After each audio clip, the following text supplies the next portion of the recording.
Let's take you now to some sports news. Here's Charles Aruka.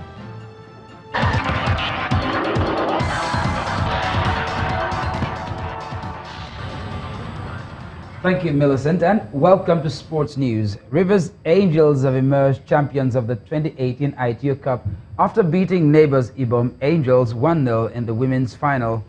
Juliet Sunday scored the only goal in the 47th minute to hand the Rivers Angels their 8th FA Cup. The Angels from Rivers have now won the FA Cup in 2010, 2011, 2012, 2013, 2014, 2016, 2017 and now 2018. Rivers Angels received the star prize of 10 million naira, while Ibom Angels got 5 million naira as runners-up. Meanwhile, the Stephen Keshi Stadium in Asaba, Delta State will be the center of attraction on Wednesday when Rangers International of Enugu and Kano Pillars clash in the men's final of the 2018 AITEO Federation Cup. Rangers will be gunning for their 5th title, while Kano Pillars will be targeting a 2nd title. It's the 13th time Rangers are appearing in the final of the competition and last won the title in 1983.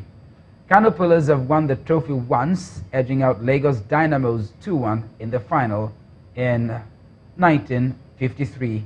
The Flying Antelopes fought back from 2 goals down to beat Nasarawa United 4-2 in the semi-finals, while Kano Pillars secured a 4-1 penalty shootout win against Katsina United. Over in Europe, Bayern Munich scored twice in 3 minutes as they defeated AEK Athens 2-0 to further ease the pressure on coach Niko Kovac. Manchester City produced a masterclass to sweep aside Shakhtar Donetsk in Ukraine and strengthen their position in Group F. Edin Dzeko scored twice as Roma thrashed CSKA Moscow 3-0, while holders Real Madrid battled to a 2-1 win over lowly Victoria Pilsen. Swiss champions Young Boys earned their first Champions League point after Guillaume Aureau's goal cancelled out Michi Batshuayi's 26-minute strike. And Cristiano Ronaldo marked his return to Old Trafford with a win as Juventus saw off Manchester United to move 5 points clear at the top of Group H. And now to tennis. Defending champion Caroline Wozniacki has ended her record in round robin play in the white group at the WTA finals after defeating Petra Kvitova 7-5, 3-6, 6-2. Both players lost their opening round matches in Singapore on Sunday, but the defending champions nearly 2.5-hour victory improved her chances of qualifying for the knockout stage. Wozniacki withstood 40 winners of the Czech's racket over the course of 2 hours and 19 minutes as Kvitova also totaled 40 unforced errors. The victory is Wozniacki's first against the 2-time Wimbledon champion in 4 years, with her last also coming at the WTA finals.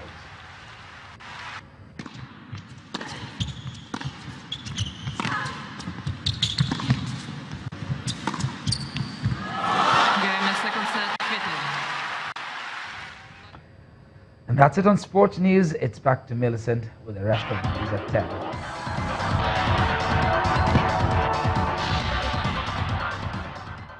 Thank you, Charles. Cameroon's opposition candidate Maurice Kamto has declared himself winner of the October 7 election for the 2nd time. Despite the council's announcement yesterday, Mr. Kamto on his YouTube channel says he refuses to recognize official results that declares veteran President Paul Biya the winner. Well, Turkish President Recep Tayyip Erdogan has revealed the details of the murder of Saudi journalist Jamal Khashoggi. In an address to Parliament, the president says Turkey has strong evidence Khashoggi was killed in a premeditated and savage murder at the Saudi consulate in Istanbul on the 2nd of October. After weeks of conflicting accounts, the Saudis now say he was killed in a rogue operation. President Erdogan demands Riyadh provide answers about where Khashoggi's body is and who ordered the operation. Sabah 9:50 ile In his much-anticipated tell-all speech, Turkish President Recep Tayyip Erdogan rejects Saudi Arabia's explanation that the killing of Jamal Khashoggi was an accidental result of a discussion that went awry, saying it was a pre-planned and ferocious murder. On Monday, October 1st, a group of 3 people arrived in Istanbul by a scheduled flight. They first checked into a hotel and then went to the Consulate General. Meanwhile, another group from the consulate was scouting about in Belgrade Forest and Yalova district. On October 2nd, a second group of 3 people came to Istanbul by scheduled flight and checked into a hotel. A third group of 9 people, including generals, landed at the airport by private jet on the same day. Saudi journalist Jamal Khashoggi, who returned to Istanbul from London, walks into the consulate building. Of course, his fiancée is with him. After that, he can no longer be reached. He added that he wants the 18 Saudi suspects held in Saudi in connection with the murder to be tried in Istanbul, saying all those who played a role in the murder will be punished. The address by President Erdogan coincides with the start of an investment conference in Saudi Arabia that has been overshadowed by Khashoggi's death. Well, U.S. President Donald Trump has been reacting to the latest revelations by Turkey, describing the murder of journalist Khashoggi as one of the worst cover-ups in the history of cover-ups. Speaking at the Oval Office, President Trump said his Turkish counterpart had been pretty rough on Saudi Arabia.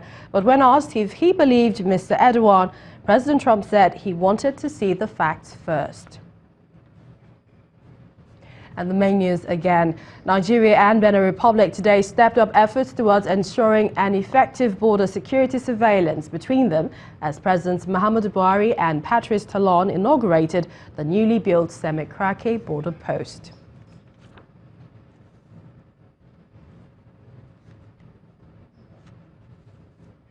And that's News at 10 tonight. Many thanks for watching. I'm Millicent Walker. Have a good night.